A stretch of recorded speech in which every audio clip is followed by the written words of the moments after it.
संघर्ष योद्धा मनोजदादा जरांगे पाटील यांचे हे सगळे कट्टर समर्थक आहेत, दादांवरती प्रेम करणारे आहेत आणि या मराठा आरक्षणाच्या लढ्यामध्ये आपला खारीचा वाटा सगळे उचलणारे आहेत.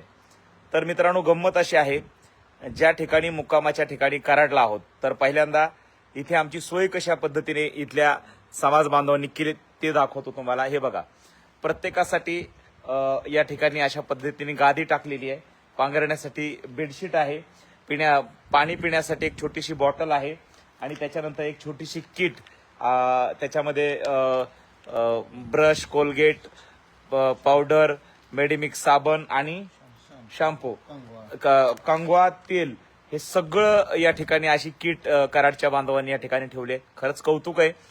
म्हणजे आपण म्हणतो ना, घरापासून दूर राहायचं, समाजात काम करायचं, पण आम्हाला अशा प्रकारे ही सगळी सुविधा ह्या कराडच्या बांधवांनी दररोजच चांगल्या पद्धतीने सगळे बांधव सोयी करत असतात. तर आपण मी ज्ञानदेव काशीव.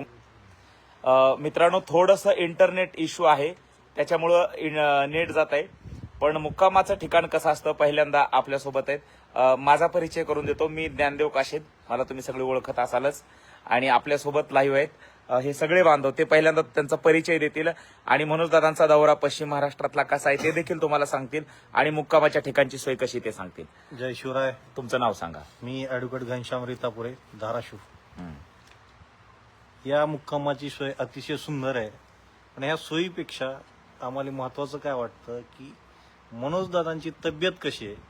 कारण आम्ही कधीही सकाळची सुरुवात ही मनोजदादांचं दर्शन घेऊन करतो आणि झोपताना फक्त एकदा मनोजदादा दिसले की संबंध आमचा थकवा निघून जातो.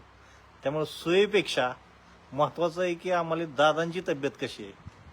त्यामुळे सोयीचं काय एवढं विशेष वाटत नाही, पण मुक्कामाच्या ठिकाणी एक बाबा एक तुमच्या सर्वांशी संवादही व्हावा आणि आम्ही दिवसभर तुम्ही